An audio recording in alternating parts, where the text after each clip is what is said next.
ఇక ప్రకాశం జిల్లా వ్యాప్తంగా రథసప్తమిని పురస్కరించుకొని సూర్య నమస్కారాల కార్యక్రమాన్ని ఆదివారం ఘనంగా నిర్వహించారు. ప్రధానంగా ఒంగోలులోని గాంధీ పార్క్ వద్ద సూర్య నమస్కారాలను ప్రజలు అత్యంత భక్తి శ్రద్ధలతో సూర్య భగవానునికి సమర్పించారు. ఒంగోలులోని పీవీఆర్ కళాశాల మైదానం నుంచి ఈ కార్యక్రమాన్ని నిర్వహించారు.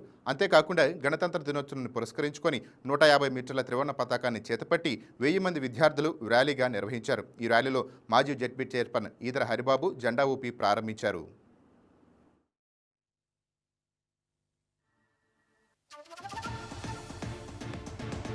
రథసప్తమి వేడుకలు ఘనంగా నిర్వహించారు. అయితే ప్రధానంగా జిల్లా కేంద్రమైనటువంటి ఒంగోలులో రథసప్తమి సందర్భంగా సూర్య నమస్కారాల యొక్క కార్యక్రమాన్ని సంస్కార్ భారతి ఆధ్వర్యంలో నిర్వహించడం జరిగింది. అయితే ఒంగోలులోని గాంధీ పార్కు నుండి పీవీఆర్ హై స్కూల్ వరకు త్రివర్ణ పతాకాన్ని అంటే 100 అడుగుల యొక్క త్రివర్ణ పతాకాన్ని ర్యాలీగా ఊరేగించిన అనంతరం ప్రస్తుతం వచ్చేసి ఇక్కడ సూర్య నమస్కారాల కార్యక్రమాన్ని నిర్వహించడం జరిగింది. అయితే ప్రధానంగా రథసప్తమి సందర్భంగా సూర్య నమస్కారాలు నిర్వహించే ఉద్దేశాన్ని కూడా ఇప్పటికే మనకు ఈ యొక్క నిర్వాహకులు తెలపడం జరిగింది. ప్రతిరోజు సూర్య నమస్కారాలు చేయడం వల్ల మనిషితో పాటు అదేవిధంగా విద్యార్థుల్లో ఏకాగ్రత పెంపొందించవచ్చు అనేది చెప్పేసి ఇప్పటికే తెలపడం జరిగింది. అయితే ఇక్కడ కొందరు ఉన్నారు, వారితో కూడా మనం ఒకసారి మాట్లాడదాం. సూర్య నమస్కార ప్రదర్శన కలదు. మనం గాంధీ పార్క్ నుంచి ఒక 1000 మందితోటి 100 మీటర్ల జెండాతోటి ర్యాలీగా బయలుదేరి ఆ పిల్లలతోటి అక్కడ పీవీఆర్ స్కూల్ బాయ్స్ గ్రౌండ్లో ఉన్న ఎన్టీఆర్ కళా పరిషత్ లోపలికి వెళ్ళి ఆ ప్రదర్శనగా సూర్య నమస్కార ప్రదర్శన జరిగింది. దాంతో విద్యార్థుల చేత పిరమిడ్ యోగ విన్యాస ప్రదర్శన కూడా జరిగింది.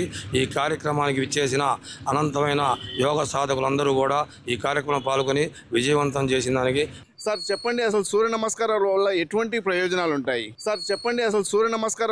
ఎటువంటి ప్రయోజనాలు ఉంటాయి? ఇప్పుడు ముఖ్యంగా విద్యార్థులకు పరీక్షల కాలం దగ్గర పడింది. వాళ్ళకి ఈ సూర్య నమస్కారాలు చేస్తే ఒంట్లో ఉన్న 72,000 నాడులు ఉత్తేజపడి వాళ్ళకి జ్ఞాపక శక్తి, ఎటువంటి రుగ్మతలు లేకుండా ఆరోగ్యంగా ఉంటారని ఈ సూర్య నమస్కారాలు ఈ రథసప్తమి రోజున చేస్తే ఇంకా సూర్య భగవాన్ ఆశీస్సులు కూడా ఉంటాయి. కాబట్టి ఈ సూర్య నమస్కారాలకు అంత ప్రాముఖ్యత ఉంది. కావున ప్రతి ఒక్క విద్యార్థి ఈ సూర్య నమస్కారాలు చేయవలసిందిగా చేశారు. అందరూ బాగా ఇంకా జ్ఞాపక శక్తి పెరిగేదానికి ఇంకా అవకాశం ఉంది. కాబట్టి ప్రతి ఒక్క విద్యార్థి సూర్య నమస్కారాలు చేయాలని కోరుకుంటున్నాం. విద్యార్థుల్లో ఆందోళన, ఎగ్జామ్స్ టైంలో ఉండే టెన్షన్స్ అన్నీ ఈ సూర్య నమస్కారాలు చేయడం వల్ల, రోజు యోగా చేయడం వల్ల చాలా బాగుంటుందని ప్రతి ఒక్క విద్యార్థి అంటే రానున్నది పరీక్షల కాలం కాబట్టి ప్రతి ఒక్క విద్యార్థి ఎట్టి పరిస్థితుల్లో ప్రతిరోజు యోగా సాధనతో పాటు సూర్య నమస్కారాల సాధన ద్వారా మంచి ఫలితాలను సాధించే అవకాశం ఉందని చెప్పేసి నిర్వాహకులు తెలపడం జరిగింది. Please subscribe to YK TV Network. Please subscribe to YK TV. Please watch YK News. Don't forget to subscribe YK News channel.